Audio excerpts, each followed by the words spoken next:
Hello, everyone. Welcome back to Sports Today. And if you've been following the seventh day of action in the Commonwealth Games as an Indian fan, you'd be very, very happy with how exactly things panned out on the day.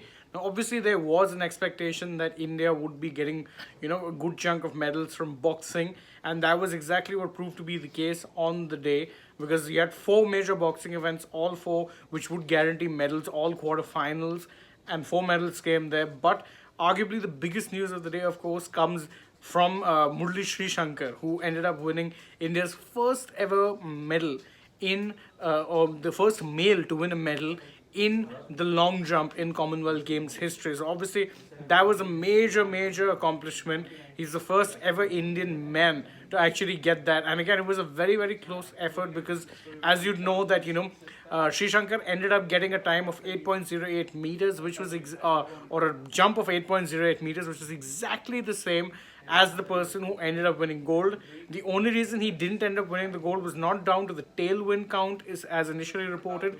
However, it was down to the fact that on count back, the man who got gold had a better second best timing. So that was why he ended up getting the gold medal, and Sri Shankar got a silver. Nevertheless, as I mentioned, it takes nothing away from the effort and the accomplishment of Sri Shankar because, as I said, this will be the benchmark from which any future accomplishments in this event, whether it be in the Commonwealth, Asian Games, Olympics, whatever you want, will be judged. So obviously, this it's a major, major start, and it's a good thing, a very positive thing for Indian athletics that we actually have a few members who can potentially compete for medals at world events like this.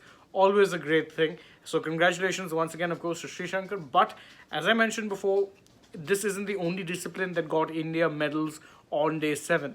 The boxers were at it again. Remember, you had four boxing events take place, and all four of those boxers actually ended up bringing or guaranteeing themselves medals by making it to the semi-finals. Remember, if they lose in the semi-finals, they're guaranteed a bronze. If they make it to the final, of course, then it's a case of either getting silver if they lose the final or gold if they win. So it is that indeed that will be the major goal for all of these guys because they want to actually be getting a gold medal. But nevertheless, let's just look at the four boxers who did India proud on the day. You had Amit Fangal, he qualified for the semis first off. Then you had Jasmine, who qualified for the semis later on. The third bout of the day, of course, was Sagar, and he ended up also getting to the semis with consummate ease. The last bout of the day was the latest one. It started at 12:30 around in if you're looking at India time, and that was of course Rohit Tokas. And Rohit also ended up getting, he ended up getting through to the semi-finals very easily. So that is four medals that India are guaranteed come what may. So of course that's something that we're going to be keeping an eye on tomorrow. But these weren't the only things, of course, that happened. Remember, if you're a fan, if you're looking at just sticking to athletics and of course similar events, you had Hima Das also, who, remember, she started out in the women's 200 meters today in the heats. She had topped her heat with a time in the 23.42 seconds range.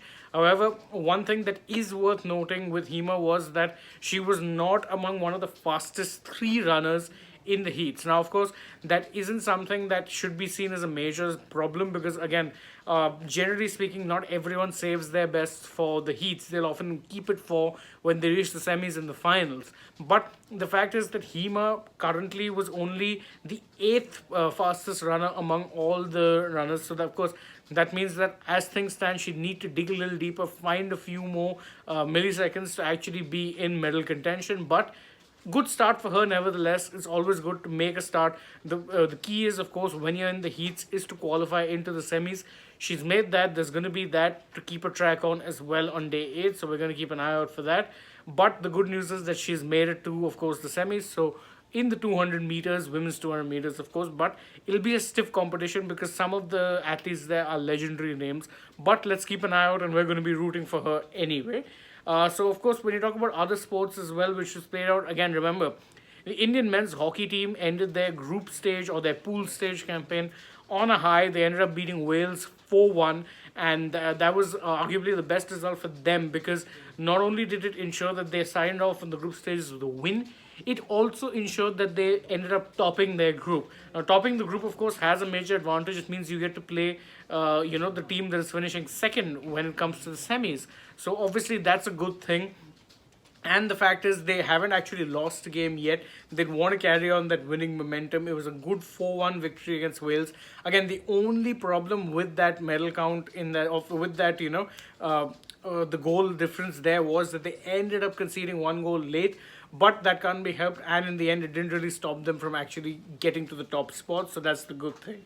Now, of course, there were other events that took up our attention as well, even though they weren't medal events. Let's start with table tennis. You had, of course, the team events are now done, and now it's mostly going to be focusing on, of course, singles and the doubles. So you had Manika Batra, who again is, she's the champion in the women's singles. She started her title defense with a very, very, very easy win. And there's also, of course, Sanil Shetty and Harmeet Desai, who were the men's doubles pair. They ended up making a very easy fist of things in their match. And of course, Sharat Kamal and G. Satyan also ended up advancing. So that's three, separate events. There's two for the men's doubles and, of course, one in the women's singles, all of whom have made their way into the next round. So that's positive news indeed. Then sticking to racket sports, you have squash as well. So the top seeded pair, there is of Deepika and Saurav of Ghoshal enter the quarterfinals. Joshna and Harinder unfortunately ended up buying out in the mixed doubles round of 16. To make things worse, Anahat and Sanaya also both lost in that round of 16. And of course, you had others. So Abhay and Velavan progressed into the doubles, and of course Deepika and Joshna also reached the quarterfinals in the women's double. So bit of a mixed day if you're looking at it from the squash perspective, but the positive news, if you're looking at it like that, is that India are still in medal contention for squash, and of course there is a chance that India could be bringing home medals from there as well. Again, sticking to badminton, sticking to racket sports, you have badminton. So obviously badminton in that sense also there was some good news, because again with the team event done, now the focus is on the single side of things. So PV Sindhu, Kidambi Shrikant and Lakshya Sen are all through today with wins in the round of 16 individual events. Pretty easy day for them. None of them were really tested, and unfortunately for them, Ashwini, Punappa and Suneet ended up losing in the mixed doubles openers, and it's the end of their campaign. Hard luck to them in that regard, but such is the nature of the beast. The good news is that with badminton, again, India generally have some very strong contenders, and the fact that they managed to actually make it look pretty easy thus far bodes well for them as the knockouts approach. So obviously, as I said, pretty eventful day 7 if you are indeed an Indian fan. But of course, there's a lot more still to come. Remember, there's 4 more days worth of Commonwealth Games action still to go. Lots of medals still to be won, and we at Sports Today are going to be with you guys all the way throughout that journey. We're going to be bringing you lives, we're going to be bringing exclusive interviews, and of course analysis, all things that we do best. So don't forget to join us for more live coverage from the Commonwealth Games tomorrow. That is, of course, day 8. Thank you all so much for joining us. Please don't forget to like the video, share it with your friends, subscribe to the channel if you haven't already, tap the bell icon so that you know when it is we're going live or uploading a new video for you guys, and of course leave us a comment. Don't forget also to follow us on Twitter, Instagram and Facebook. Last but not least, download the SportsTalk app for breaking news updates at the tip of your fingers. I've been Shane Dias. Thank you all for joining us. On behalf of Sports Today and SportsTalk, I'm saying good night and goodbye until tomorrow.